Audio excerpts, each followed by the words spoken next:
আমাদের বাংলাদেশের সেই একটি রক্তক্ষয়ী সংগ্রামের মধ্য দিয়ে 2024-এর 5 তারিখে আমরা একটি স্বাধীনতা পেয়েছি এবং যেটা 1971 সালে ধারাবাহিকতা ছিল, যে 71 সালে আমাদের রুটি রুজি এবং একটি বৈষম্যমূলক একটি রাষ্ট্র ছিল, সেটাকেই কিভাবে হলো বাংলাদেশকে স্বাধীন করা যায় আমাদের লড়াইয়ে বীর সেনানীরা ছিল, তাদের পথ ধরে আমরা 24-এ মাঠে নেমেছিলাম।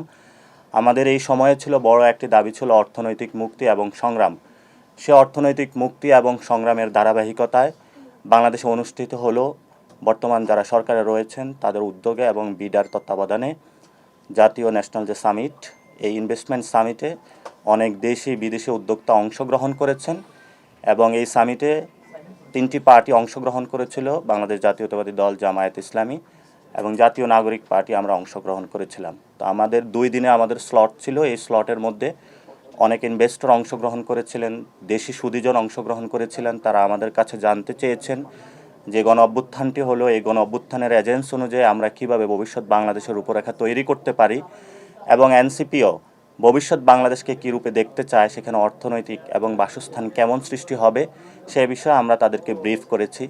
তো এই 2 দিনের আলোচনা সভাতে যে বিষয়গুলো উঠে এসেছে সেই বিষয়গুলো আজকে আমি আপনাদের সামনে উপস্থাপন করব। নিশ্চিত করেছি, সাথে সাথে আমরা বলেছি বাংলাদেশ আগামীতে একটি ইনভেস্টমেন্ট হ্যাভেনে রূপান্তরিত হবে এবং সেই জায়গা থেকে ইয়াং জেনারেশনকে আমরা একসাথে নিয়ে ঐক্যবদ্ধভাবে এই ইনভেস্টমেন্ট হ্যাভেনের জন্য কাজ করে যাব। সেই ক্ষেত্রে বর্তমান পরিস্থিতিতে তাদেরকে আমরা বলেছিলাম যে সমস্যাগুলো এসেছে। আমাদের বর্তমানে ইজ অফ ডুইং বিজনেস ওয়ার্কের যে র্যাঙ্কিং আছে 168, 190টা দেশের মধ্যে, সেটা আমরা বলেছি টপ 50 কান্ট্রিজের মধ্যে আমরা নিয়ে যাব। এই পলিটিক্যাল কমিটমেন্টটা আমরা তাদেরকে দিয়েছি। যদি নাগরিক পার্টি ক্ষমতায় যায় আমরা টপ 50 কান্ট্রির মধ্যে নিয়ে যাব। আমরা তাদেরকে আরও বলেছি আমাদের যে এখন অ্যানুয়াল এফডিআই যে ফ্লোটা রয়েছে সেটা 1.3 বিলিয়ন রয়েছে। আমরা সেটাকে বলেছি আমরা $15 বিলিয়ন উন্নীত করব এবং যদি জনগণ আমাদেরকে সুযোগ দেয় এবং বিশ্ববাসীর কাছে আমরা এই কমিটমেন্টটা দিয়েছিলাম, বাংলাদেশকে যদি আমরা ওই জায়গায় নিয়ে যেতে চাই যার মাধ্যমে বাংলাদেশ একটি শক্তিশালী রাষ্ট্রে রূপান্তরিত হবে। আমরা সেখানে বলেছিলাম যে তারা কিছু বিষয়ে তাদের কুয়ারি রেখেছিল, সেখানে রিনিউয়েবল এনার্জি সেক্টরে যেটা আমরা বারবার ফোকাস করেছিলাম এবং সেখানে গুরুত্ব আরোপ করেছিলাম। আমাদের বর্তমানে যে 2.88% যে রিনিউয়েবল এনার্জি কন্ট্রিবিউশন রয়েছে সেটাকে আমরা 30% রূপান্তরিত করার জন্য সরকার এবং তাদেরকে কমিটমেন্টের একটা জায়গায় আমরা দিয়েছি। এবং আমাদের বর্তমানে যেই গণ অভ্যুত্থানটা হয়েছিল, আনএমপ্লয়মেন্ট থেকে বর্তমানে তরুণদের একটি বড় সংখ্যক রয়েছে, তাদের মধ্যে যারা আনএমপ্লয়মেন্ট রয়েছে তাদেরকে কিভাবে তাদের বাসস্থান এবং তাদের চাকরি নিশ্চিত করা যায় সেই জন্য আমরা তাদের সাথে কথা বলেছি। বর্তমানে আমাদের 4.49 যে আনএমপ্লয়মেন্ট রয়েছে সেটাকে আমরা 5% রিডিউস করার জন্য কথা বলেছি। অর্থাৎ আমরা এটাকে একদমই যতটুকু পারি ততটুকু রিডিউস নিয়ে আসবো এবং সেখানে হলো আনএমপ্লয়মেন্টের যাতে কোনো সুযোগ না থাকে, সবাই যাতে চাকরি ঘরগুলো আমরা তাদেরকে দেখানোর চেষ্টা করেছি যে আমরা কোন কোন সেক্টরে ফোকাস করে কাজ করব। আমরা তাদেরকে বলেছিলাম যে গ্রিন এবং হাইটেক যে আমাদের এনভায়রনমেন্ট গ্রোথের মধ্যে আমরা কাজ করব। সেখানে আমরা বলেছিলাম যে অ্যাগ্রোটেক যে আমাদের একটা পসিবিলিটি যে জায়গা রয়েছে সেখানে আমরা কাজ করতে পারি একসাথে।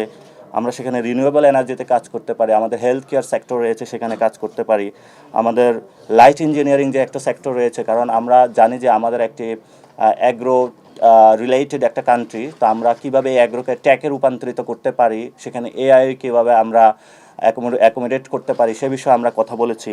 এবং আমরা এখানে একটা ম্যানুফ্যাকচারিং হাব কীভাবে পুরো বিশ্বের একটা ম্যানুফ্যাকচারিং হাব বানানো যায় সে বিষয়ে তাদেরকে কথা বলেছি। এবং আমরা তাদেরকে কমিটমেন্টের জায়গা বলেছি যে ইনভেস্টমেন্ট হ্যাভেন যে যখন রূপান্তরিত হবে সেখানে সাথে সাথে অটোমোবাইল যে ইন্ডাস্ট্রি রয়েছে পুরো বিশ্বে যেভাবে এটা গ্রো আপ করছে, সেখানে ইভি ইন্ডাস্ট্রি যেটা রয়েছে সেটাতে কীভাবে বাংলাদেশকে একটি নতুন সোর্সিংয়ের জায়গা নিয়ে আসা যায় সে বিষয়ে আমরা তাদের সাথে কথা বলেছি। আমাদের বড় একটি শক্তির জায়গা রয়েছে ব্লু ইকোনমি কীভাবে আমরা নতুন একটি শক্তিতে রূপান্তর করতে পারি সে বিষয়ে তাদেরকে কথা বলেছে। 80s দশক থেকে আমাদের 2টি সেক্টরেই কিন্তু আমাদের অর্থনৈতিক সীমাবদ্ধতা রয়েছে। একটি হলো আমাদের রেমিটেন্স আসতেছে এখন গার্মেন্টস সেক্টরে রয়েছে, কিন্তু ভবিষ্যতে ডাইভার্সিফিকেশনে গিয়ে কিভাবে একটি ইনভেস্টমেন্ট হ্যাভেনের জায়গায় ম্যানুফ্যাকচারিং হাব তৈরি করতে যায় এবং নতুন নতুন বিশ্বে কিন্তু আমাদের বড় একটি জেনারেশন রয়েছে যাদেরকে আমরা সার্ভিস ওরিয়েন্টেড যে ইন্ডাস্ট্রিগুলো রয়েছে সেগুলোতে আমরা ফোকাস করে কাজ করতে পারি, সেই বিষয়গুলো আমরা তাদেরকে আশ্বস্ত করেছি। এবং আমরা তারা যে বিষয়গুলো চ্যালেঞ্জ আকারে নিয়ে আসছে, তারা বলেছে বর্তমান অতীতে যে 15 ইয়ার্স বা বাংলাদেশের গত 53 বছরে তারা কোথাও কাজ করতে গিয়ে ঘুষের সম্মুখীন হয়েছে, তারা স্ট্রিক্ট রুলস অ্যান্ড রেগুলেশনের জায়গায় সম্মুখীন হয়েছে। আমরা তাদেরকে আশ্বস্ত করেছি যে এনসিপি যদি গভর্নমেন্টে আসা, আমরা ওয়ান স্টপ সলিউশনে যাব, সেখানে আমরা তাদের নিরাপত্তা বা সিকিউরিটি নিশ্চিত করব। এবং সেখানে যে বর্তমানে যে অনেক কঠিন কঠিন বিধান রয়েছে, এক ব্যুরোক্রেসির যে আমলাতান্ত্রিক যে জটিলতা রয়েছে, ইয়াং জেনারেশন তাদেরকে সেই জায়গাতে সহযোগিতা করবে, যাদের তাদের ব্যবসা বান্ধব একটি স্বনির্ভর বাংলাদেশ গড়ে ওঠে। এটা যদি করতে পারি তাহলে আমি মনে করি 71-এর সেই মুক্তিযুদ্ধ আমাদের সফল হবে। এটা যদি করতে পারি 90-এর সেই আমাদের গণ অভ্যুত্থান সফল হবে। এটা যদি আমরা করতে পারি 24-এর যারা শহীদ হয়েছিল, যারা আহত হয়েছিল, তাদের সেই অঙ্গহানি এবং রক্তের দাম আমরা উঠাতে পারবো। এখন আপনারা জানেন বিশ্ব মঞ্চে বর্তমান গ্লোবাল যে অর্ডারটা রয়েছে সেটা নতুন একটি বৈশ্বিক অর্থনৈতিক জায়গা সূচিত হচ্ছে। সেখানে আগের যে জায়গা ছিল পারমাণবিক জায়গায় সবার শক্তি প্রদর্শন করতে, এখন নতুন একটি গ্লোবাল অর্ডার হচ্ছে। সেখানে আমরা চাচ্ছি বাংলাদেশকে নতুন একটি স্টেজে নিয়ে যেতে, এবং বাংলাদেশে সেই জায়গাটা আছে। এই আশা থেকেই কিন্তু বর্তমান সরকারও কাজ করে যাচ্ছে। আমরা সরকারের কাছেও কমিটমেন্ট দিয়েছি যে আমরা এই সরকার যতদিন কাজ করবে তাদেরকে সহযোগিতার জায়গায় রাখবো অর্থনৈতিক উন্নয়নের জন্য। কারণ আমরা দেখেছি যারা শহীদদের ডেটা ভ্যালুয়েশন করে আমরা দেখেছি অধিকাংশ মানুষ ছিল মার্জিনালাইজ পিপল, যাদের খাবার দাবার এবং বাজার করতে সমস্যা, টাকা নাই পয়সা নাই হাতে, তাদেরকে কিভাবে স্বনির্ভর করা যায়, যারা রাস্তার পাশে ভিক্ষুক হয়ে শুয়ে থাকে, আমরা তাদেরকে কিভাবে স্বনির্ভর করে একটি স্বনির্ভর বাংলাদেশের দিকে সামনে এগোতে পারি। এবং আমরা আরেকটা যে বিষয়, তারা একটা ফাইন্যান্সিয়াল সেক্টর নিয়ে কথা বলেছিল। গত 15 ইয়ার্সে আমাদের মানি লন্ডারিংয়ের কারণে এবং অনেক মাফিয়াতন্ত্র সৃষ্টি হয়েছিল ব্যাংকিং খাতে। তারা ব্যাংকের টাকা নিয়ে ব্যবসায়িক কাজে ব্যবহার না করে নিজেদের আয়েশ এবং ভোগ বিত্তের জন্য বিদেশে তারা পাচার করেছিল। তো ওই জায়গা থেকে আমাদের ব্যাংকিং সেক্টরটা ধসে পড়েছিল এবং ফাইন্যান্সিয়াল যে ট্রানজ্যাকশন যে ইনস্টিটিউশনগুলো রয়েছে সেগুলো কোলাপসড করেছে। সেই জায়গায় আমরা তাদেরকে নিশ্চিত করেছি ভবিষ্যতের রূপরেখায় বাংলাদেশের যে ফাইন্যান্সিয়াল সেক্টর আমরা নতুনভাবে গড়ে তুলব। এবং বর্তমানেও অনেকে আশ্বস্ত প্রকাশ করেছেন যে ফাইন্যান্সিয়াল সেক্টর এবং বন্ডিং সেকশনে গিয়ে তারা ভালো সুযোগ সুবিধা পাচ্ছে। আমরা নন পারফর্মিং যে লোনগুলো রয়েছে সেটা এখন 30% রয়েছে। আমরা তাদেরকে নিশ্চিত করেছিলাম যে এটা 10%-এ আমরা নিয়ে আসার চেষ্টা করব। এবং আমাদের বড় একটি জেনারেশন রয়েছে ফিমেল সেক্টরের মধ্যে এখন গার্মেন্টস সেক্টরে কাজ করছে, যারা লো স্যালারিতে কাজ করছে। কিন্তু আমাদের ইয়াং জেনারেশনের মধ্যে অনেক ফিমেল রয়েছে এবং মহিলা রয়েছে যারা হলো নতুন নতুন যে ম্যানুফ্যাকচারিং এবং সার্ভিস সেক্টরে কাজ করেছে। এবং সেখানে গতকাল সুন্দর একটি স্টোরি উঠে এসেছে যে বিদেশে যারা বাংলাদেশি ফিমেল ওয়ার্কার যাচ্ছে সেখানে তারা 8 ঘন্টা উইদাউট এনি কোনো মানে ব্রেক ছাড়াই কাজ করতে পারছে এবং ফোকাস করে একটা জিনিস ডেলিভারি করতে পারছে, যেখানে অন্যান্য দেশের মানুষের 2 থেকে 3 ঘন্টা কাজ করার পরে কিন্তু তাদের সেই ফোকাসটা ব্রেক হচ্ছে।